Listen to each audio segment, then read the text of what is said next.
I never imagined leaving my own house with a bloody face and a dislocated shoulder, staring at the chaos around me like a stranger in my own life. That morning had begun quietly, the sunlight warm against the kitchen floor, the aroma of coffee filling the air.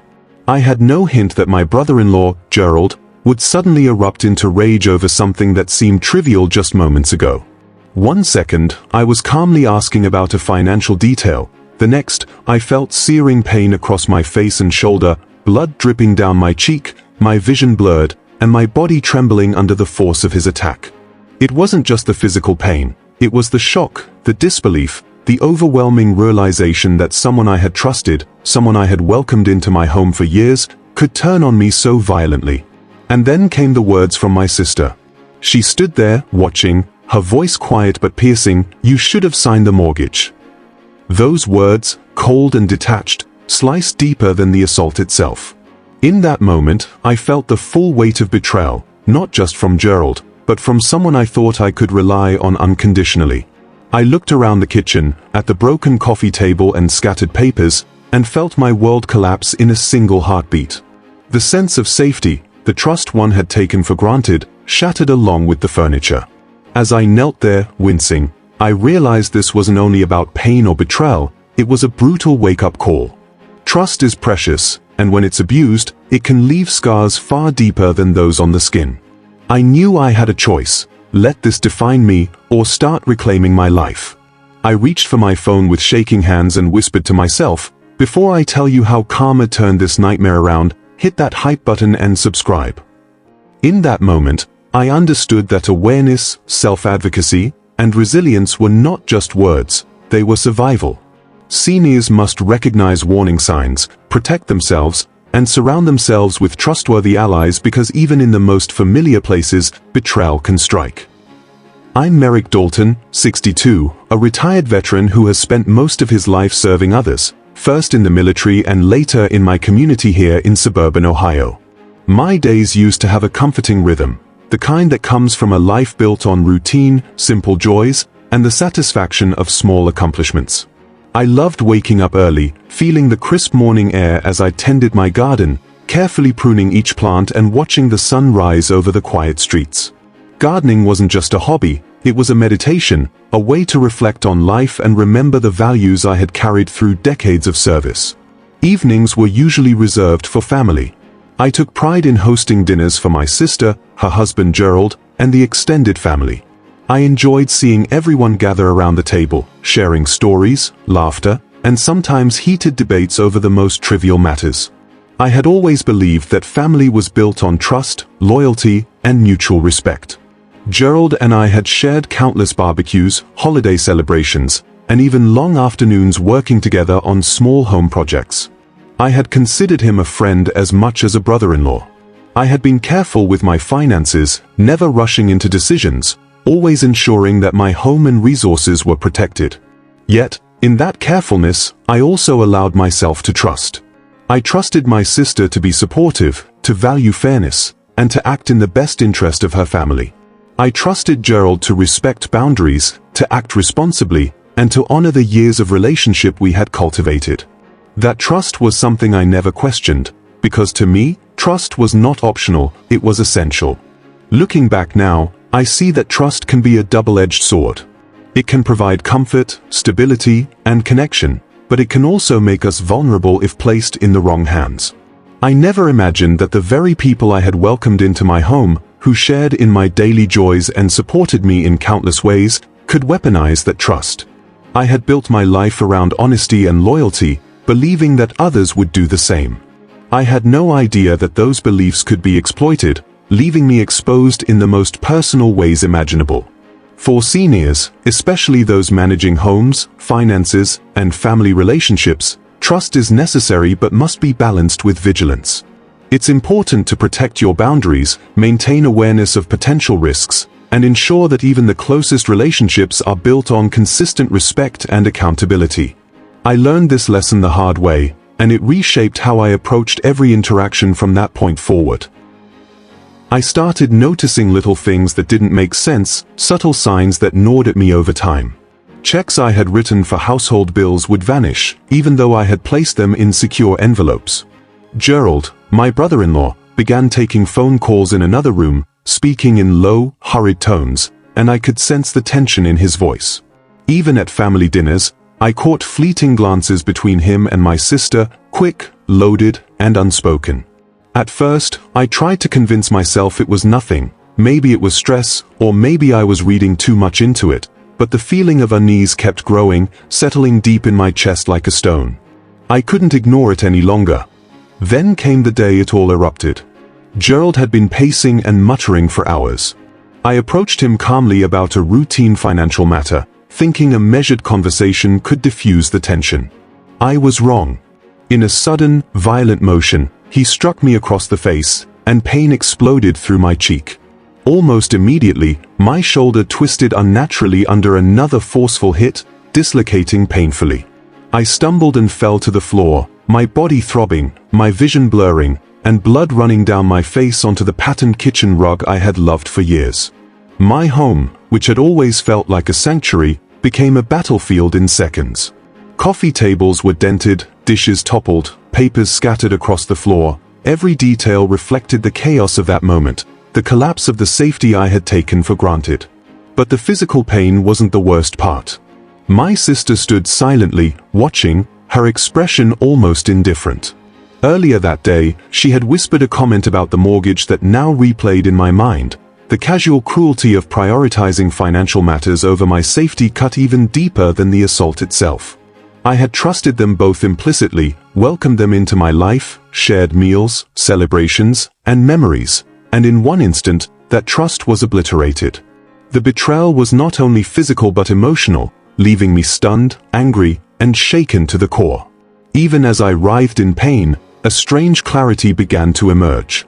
I realized that seniors, particularly those living independently, must be vigilant. Subtle signs, disappearing checks, secretive behavior, tense interactions, can escalate into dangerous situations if ignored. Awareness and readiness to act are critical. I reached for my phone with trembling hands, documenting everything, knowing that evidence and allies would be essential if I wanted to reclaim my life and protect myself. Through the haze of blood, shock, and anger, I made a silent vow. I would not allow this betrayal to define me. I would learn, adapt, and take action. My home, my finances, and my dignity would be safeguarded, and no one would exploit my trust again. That day, amid chaos and pain, I understood a lesson that every senior should take to heart. Betrayal can happen even in the most familiar places, and the cost of inaction is far greater than the discomfort of vigilance. Survival, courage, and the determination to reclaim your life are not optional, they are necessary. I felt completely alone, surrounded by the aftermath of what had just happened. My body ached from the blows, my face throbbed, my shoulder felt like it had been shattered, and yet the most piercing pain came from the realization that the people I had trusted most, my own family, had betrayed me in the cruelest way imaginable. The silence in my home was deafening, broken only by my own shallow breaths and the distant hum of the refrigerator. I looked around at the chaos, the scattered papers, the overturned coffee table, the shards of a plate glinting in the sunlight, and it hit me. I was utterly isolated in a moment that demanded connection, support, and protection. I knew, as someone who had lived independently for years, that many seniors hesitate to reach out to authorities when family is involved. There's a sense of shame, a fear of creating conflict, or the belief that family matters should stay private. I had always believed in resolving issues quietly, managing problems on my own, and avoiding confrontation. But now, faced with real physical injury and clear danger, I realized that hesitation could have been deadly. Protecting oneself is not selfish, it is survival. This was a lesson that would hit me hard, and I needed to act fast. That's when Clara came rushing in. Clara, my neighbor and retired nurse, had always been a quiet presence in the community, the kind of person who seemed to notice everything and offer help without being asked. When she heard the commotion, she didn't hesitate. She arrived in a blur, assessing my injuries with calm efficiency, speaking in a voice that was firm yet soothing. She cleaned the blood from my face with antiseptic, wrapped my dislocated shoulder as best she could until proper medical attention could be arranged, and reminded me that asking for help is never a weakness, no matter one's age. In that moment, I felt a spark of relief. Community, I realized, could sometimes be as vital as family. As she called the authorities, I felt a strange mixture of gratitude, shame, and fear. Gratitude for her presence and professionalism, shame that I had allowed myself to be vulnerable in a situation I hadn't anticipated, and fear of what the authorities would uncover about my family. But Clara's calm guidance reminded me that taking decisive action was the right thing to do. Her words rang in my mind. Survival sometimes requires acknowledging our limits and accepting help from those who truly care. The experience opened my eyes to an important truth for seniors living independently. Trust and support networks are not just conveniences, they are essential lifelines. Elder abuse, whether physical, emotional, or financial, is a growing concern in communities across the United States, and it can happen even in the most familiar and seemingly safe environments. Having someone like Clara nearby, someone observant, experienced, and willing to act, can make the difference between continued harm and recovery. Even as I sat on the edge of my sofa, shoulder wrapped, face still stinging, and adrenaline slowly fading, I realized I had learned something fundamental. Vulnerability is not weakness, and reaching out for help is not failure. It is an acknowledgement that we are human, that no one can face every challenge alone, and that wise action often involves collaboration and support.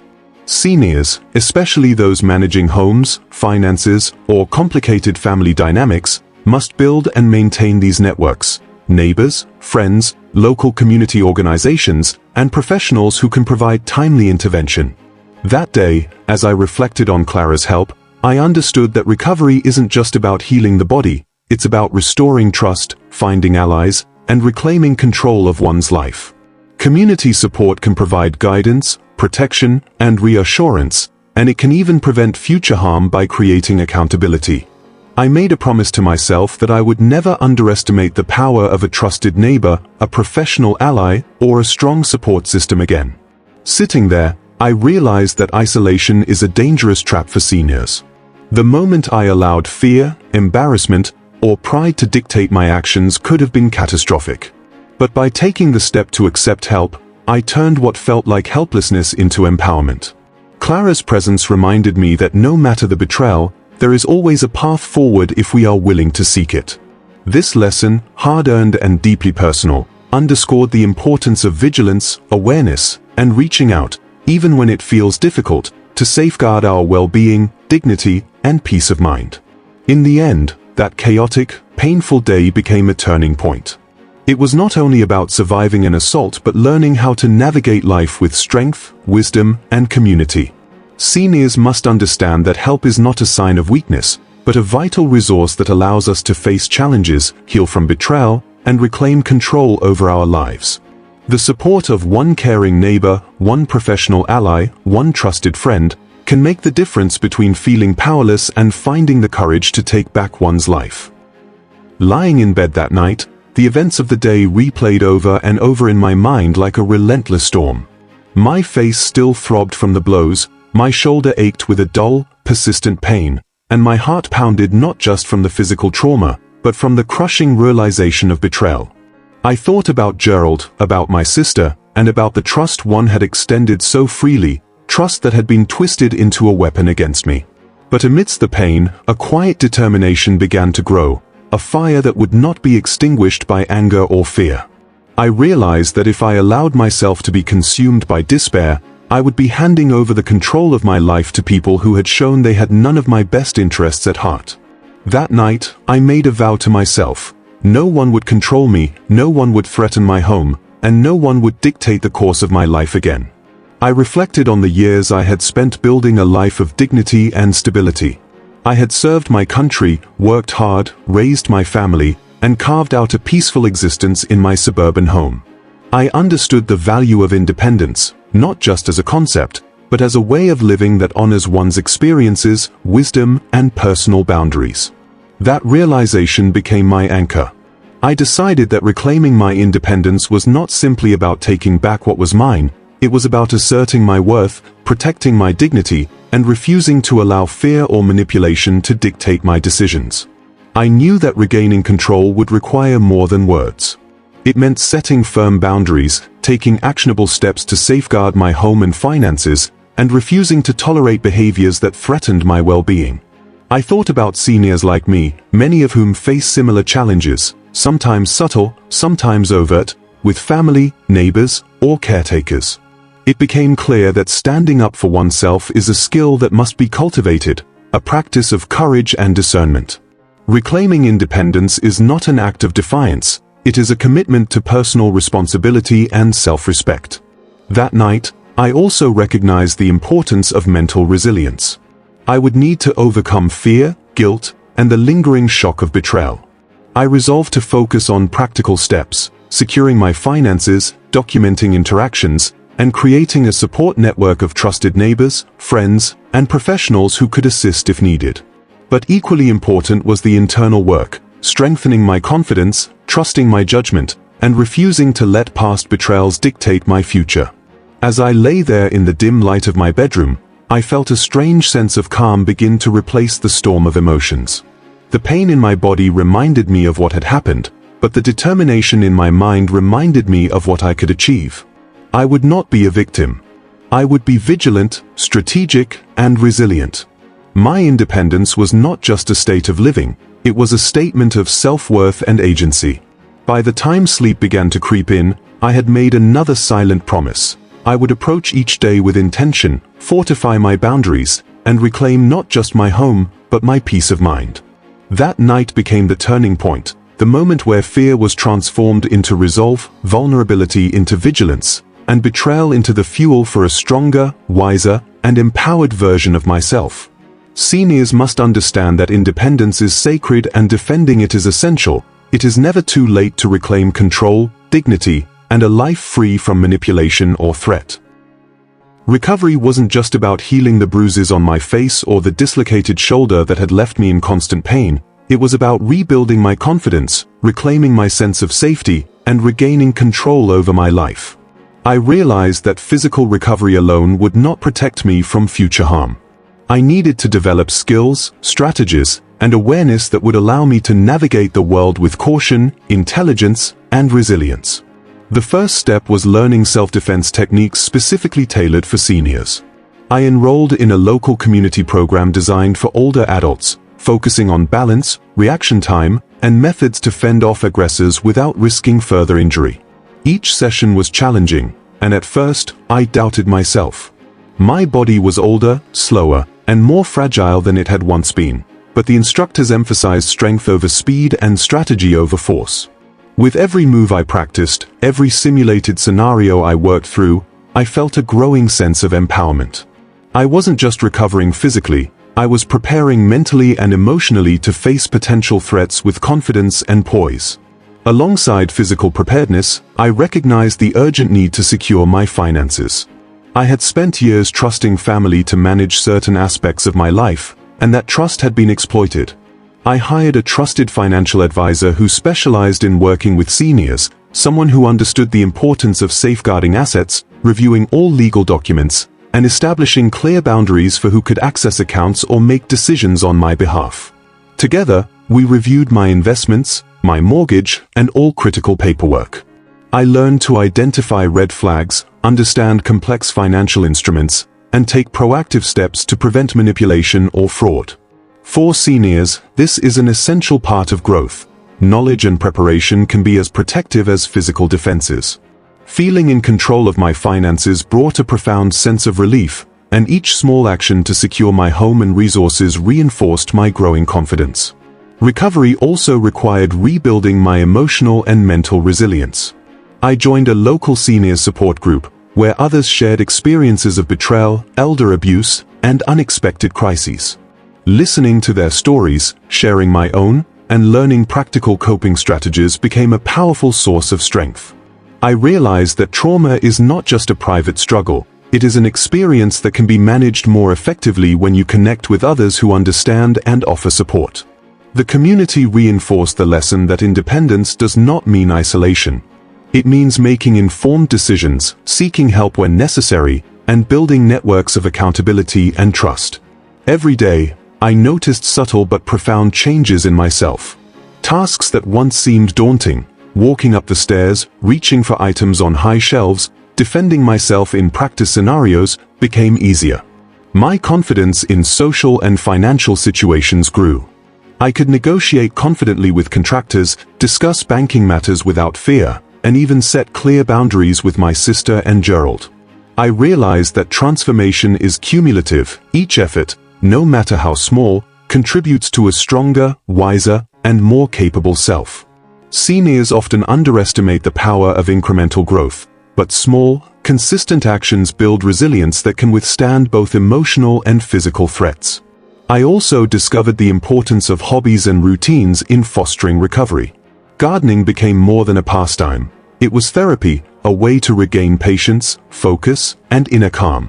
Reading and attending educational workshops kept my mind sharp, ensuring I could think critically and respond thoughtfully to challenges. Even simple routines, like maintaining a daily journal or reflecting on my progress, helped me track growth and celebrate victories, no matter how minor. These practices reminded me that transformation is holistic. It encompasses body, mind, and spirit, and requires intentional effort in all areas of life. Through this process, I became acutely aware of the vulnerability seniors face and the practical steps that can mitigate risk. Physical training, financial literacy, community engagement, and mental resilience are not optional. They are essential tools for maintaining autonomy and safety. I had once thought recovery meant returning to a previous state, but now I understood it meant evolving into a stronger, more empowered version of myself. Each day brought new lessons, reinforcing the belief that age does not limit growth or the ability to reclaim control over one's life. By the time months had passed, I could feel a transformation in every part of me. I walked taller, spoke with greater assurance, and approached daily challenges with a measured confidence. I was no longer just a survivor. I was a strategist, a protector of my home and well-being, and an advocate for myself. I had learned to combine physical readiness with mental clarity, emotional resilience, and financial security, creating a comprehensive framework for independence. Seniors must recognize that personal transformation requires dedication, education, and courage. Growth is not merely about recovering from hardship, it is about thriving beyond it, building skills, knowledge, and inner strength that ensure the future is secure, safe, and empowering. Weeks later, as I sifted through files and reviewed my accounts, a cold wave of realization hit me. Gerald had gone far beyond emotional and physical betrayal. He had forged my signature to manipulate the mortgage. At first, I couldn't believe it. How could someone so close, someone I had welcomed into my home and trusted implicitly, stoop to such deceit? But as I dug deeper, the evidence became undeniable. Digital records showed irregularities, bank statements didn't match my personal approvals, and emails revealed alterations that could only have been made by someone with insider access. Every document, every time-stamped entry, painted a picture I wished I could unsee. Then I discovered a hidden video on a backup drive I had almost forgotten about. Gerald's face appeared on the screen, casual and smug, admitting his manipulations in his own words. Hearing him confess, seeing the deliberate planning unfold before me, was like reliving the assault all over again. But this time, the betrayal was financial, strategic, and malicious. It was a calculated attack on my independence, my peace of mind, and the security of the home I had worked decades to maintain. The anger surged, yes, but alongside it was a sense of preparedness. Unlike the first time, I now had knowledge, support, and clarity. This revelation didn't leave me helpless, it reinforced the lessons I had been learning during my recovery. The process of uncovering the truth was painstaking. I had to carefully review every transaction, verify dates, cross-reference communications, and piece together the puzzle Gerald had tried to hide. It was exhausting and emotionally draining, but necessary. Seniors often face complex situations with family or financial advisors, and manipulation can be subtle. Forged documents, misleading statements, and covert actions can go unnoticed if one isn't vigilant.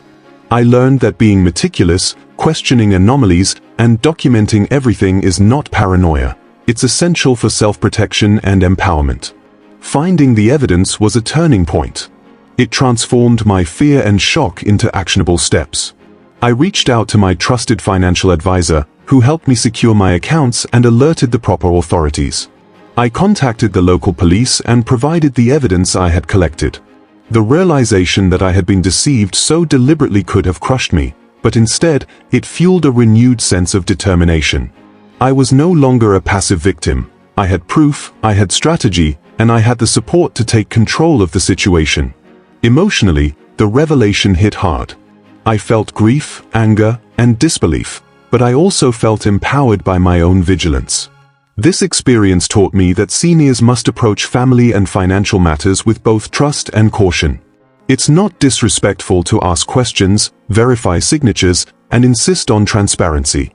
Protecting one's home, savings, and autonomy is not selfish, it's essential. I understood that independence comes with responsibility, and vigilance is part of preserving dignity. By the time I had reviewed every piece of evidence and shared it with authorities, I had transformed my shock into a plan. I was ready to confront the betrayal strategically, legally, and emotionally. Gerald's manipulation, which could have shattered me, instead became an opportunity to assert control, safeguard my assets, and reinforce boundaries. Seniors can take lessons from this. Documentation, professional guidance, and careful observation are powerful tools that can prevent or mitigate exploitation. In the end, uncovering Gerald's deceit was painful but necessary. It was a harsh reminder that betrayal can be layered, physical, emotional, and financial, and that preparation, awareness, and resilience are critical defenses. I felt the sting of deceit, yes, but this time, I was ready. The groundwork I had laid during recovery, self-defense training, financial safeguards, community support, equipped me to respond wisely and reclaim my life with clarity, confidence, and renewed purpose. The phone rang just as I was reviewing the evidence one evening. I hesitated before answering, my hand still shaking slightly from the adrenaline of the previous weeks. On the other end was Gerald, his voice unsteady, almost pleading. "Merrick, I didn't mean for it to go this far. Can't we fix this quietly?" His words dripped with desperation, a stark contrast to the cruelty he had shown me in both actions and deception. I listened, carefully weighing every syllable. He sounded smaller than I had ever heard him, and part of me almost felt pity, but only for a moment. I reminded myself that this was the same man who had attacked me physically, who had betrayed my trust, and who had deliberately tried to manipulate my finances. Apologies meant nothing without accountability. I stayed calm, my voice steady as I responded. I didn't need his apology, I needed justice. I needed reassurance that he would be held accountable for every act that threatened my independence and dignity. In that moment, I realized how crucial it is for seniors to separate emotion from action in the face of betrayal. It's easy to be swayed by remorseful words, guilt, or manipulation, but true empowerment comes from measured decisions, grounded in evidence and support, not sentiment. Gerald's desperation, his sudden vulnerability, was a tactic, a test to see if I could be intimidated, if I would forgive and forget. I could not afford that mistake. He continued, trying to appeal to our familial ties, claiming he had made mistakes out of stress, out of misunderstanding, and even suggesting that everyone makes errors. Each word was designed to sway me, to make me doubt the justice I had been preparing to pursue. But I had already walked through the steps necessary to protect myself, documenting every interaction, securing my finances, and building a network of support. I could see the manipulation clearly now. Seniors often face similar pressures, especially from close relatives or caregivers who exploit trust. Recognizing manipulation tactics, pleas, flattery, guilt, or sudden remorse, is a crucial skill. Trust must be informed, not blind.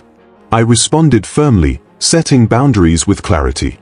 I reminded Gerald that his actions were not private mistakes, they were legal violations and violations of trust. I informed him that authorities were already involved and that attempts to negotiate or manipulate me further would only worsen his position.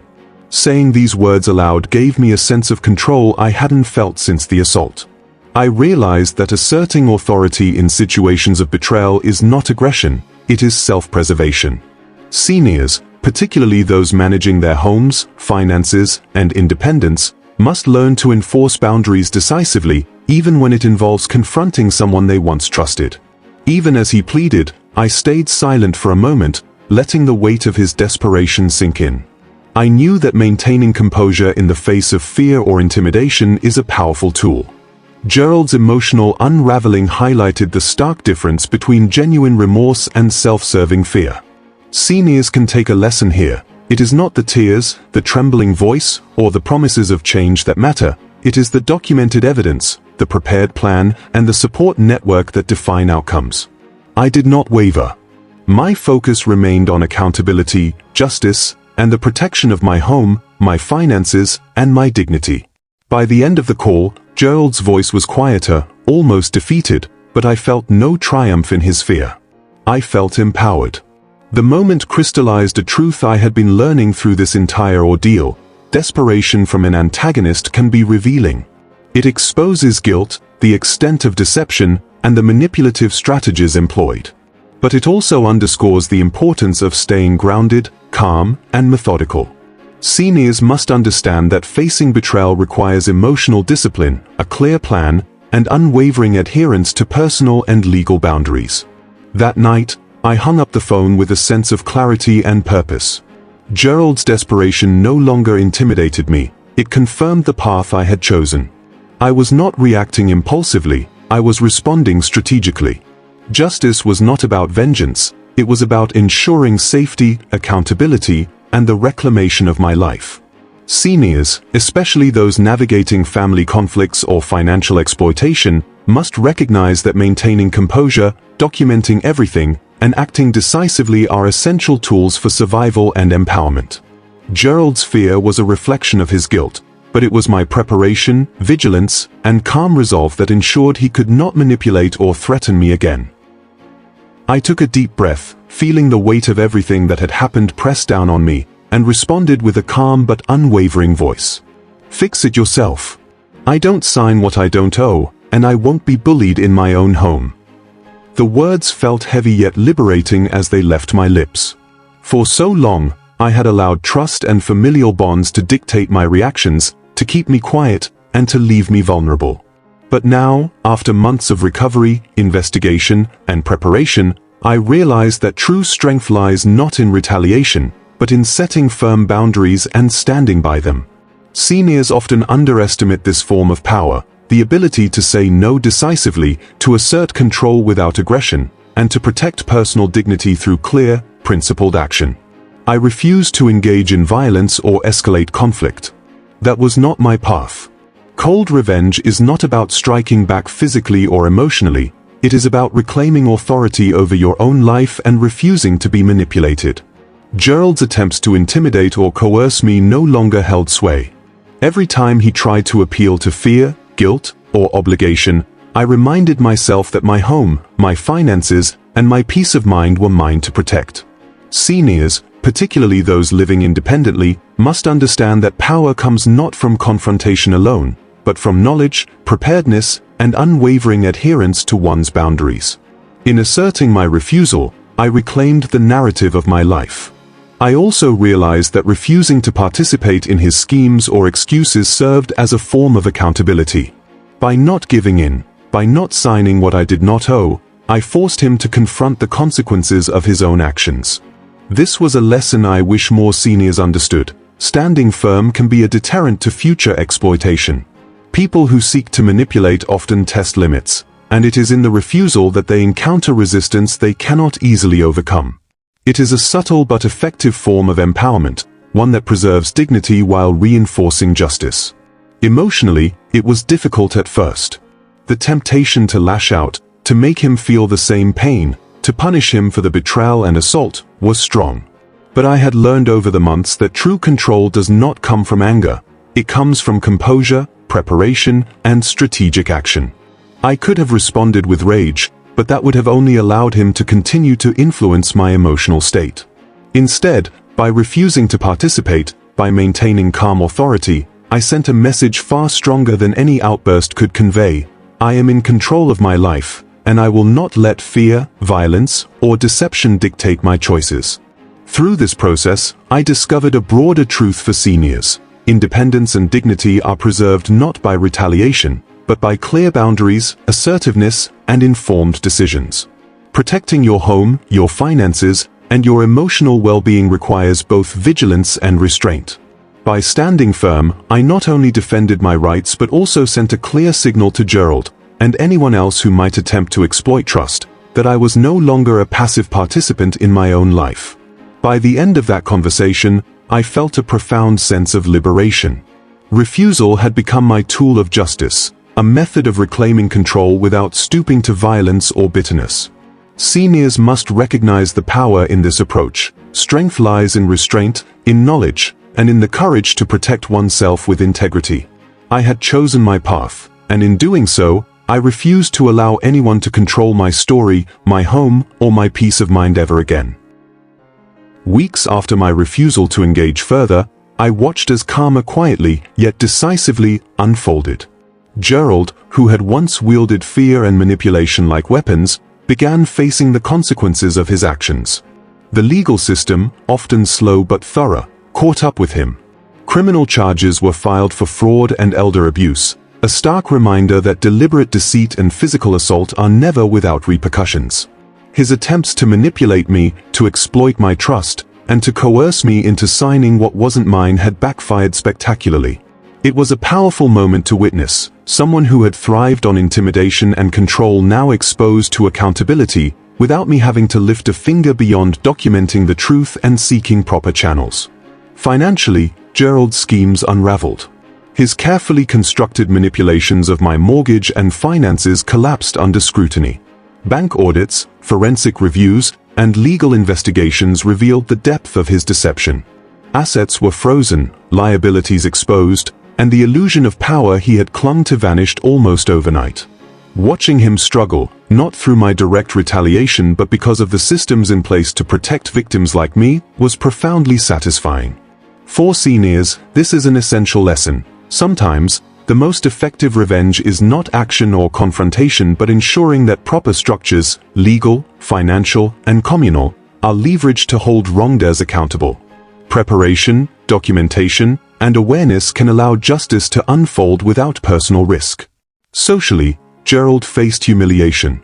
The betrayal he had thought would remain secret now became known to friends, family, and community members. Reputation, which some believe is untouchable, proved fragile when exposed to truth and accountability.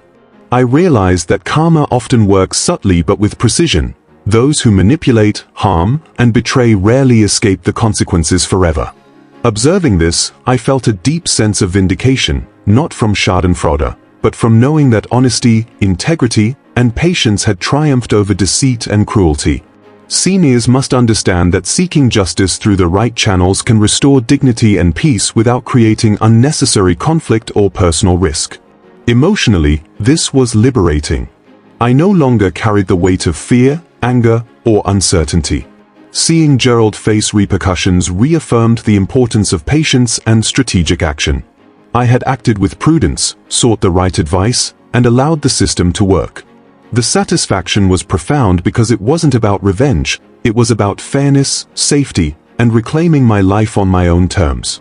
The broader lesson for seniors is clear: justice does not always require personal confrontation. Through vigilance, careful documentation, professional guidance, and use of legal protections, victims of betrayal and abuse can ensure that consequences arrive naturally and decisively.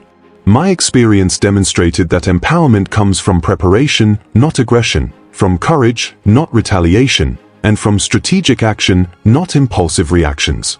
By the time Gerald's legal and financial consequences were finalized, I felt fully vindicated. The assault, the betrayal, and the manipulation no longer held power over me. Karma had arrived, not through vengeance, but through truth, accountability, and systems designed to protect the vulnerable. Seniors, especially those navigating family conflicts, financial exploitation, or physical threats, should take this to heart. Empowerment lies in preparation, awareness, and trusting that justice, when sought wisely, will prevail. I had reclaimed my home, my finances, and my peace of mind, and Gerald's downfall was proof that integrity, vigilance, and patience are the truest forms of revenge.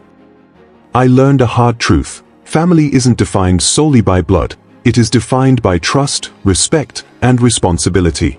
The painful events with Gerald and the betrayal I endured taught me that closeness does not guarantee loyalty, and familiarity does not ensure protection. Seniors, in particular, can be vulnerable when they assume that family ties automatically provide safety or honesty. It became clear to me that safeguarding one's home, finances, and well-being requires proactive awareness, vigilance, and the courage to act when boundaries are crossed. I now take deliberate steps every day to protect what I've built. I monitor my accounts, review legal documents carefully, and maintain a support network of neighbors, professionals, and friends who can provide guidance and assistance. I practice self-defense techniques, stay mentally alert, and never underestimate the value of education, community engagement, and strategic planning. Each of these actions reinforces my independence and ensures that no one can exploit my trust or threaten my safety again. For seniors, this is a critical lesson. Age does not diminish the need for vigilance, nor does experience eliminate the risks of betrayal or manipulation. This journey also taught me the emotional importance of self-respect. Experiencing betrayal is devastating, but allowing it to define your life is optional. Choosing to rise above fear, anger, or bitterness empowers seniors to reclaim control, make informed decisions, and rebuild confidence. Safety and dignity are not privileges, they are rights that every individual deserves, regardless of age. Protecting them requires foresight, courage, and the willingness to seek help when needed, whether from professionals, neighbors, or legal authorities. I now view independence not just as a personal achievement, but as a responsibility to safeguard myself, to assert my boundaries, and to nurture the relationships that are truly trustworthy. Seniors should take this lesson to heart. It is never too late to strengthen your security, assert control over your life, and ensure that your home, finances, and peace of mind are shielded from manipulation or abuse. Through this experience, I've discovered a deeper sense of empowerment and purpose. I can enjoy my life, my home, and my community with confidence, knowing that I am prepared, vigilant, and capable of protecting myself. Trust is earned, not assumed, and boundaries must be defended consistently. My story serves as a reminder that betrayal can happen at any age, but resilience, preparedness, and decisive action allow seniors to reclaim their lives and maintain dignity. If this story spoke to you, hit that hype button, like, share, and subscribe. The next story will leave you speechless.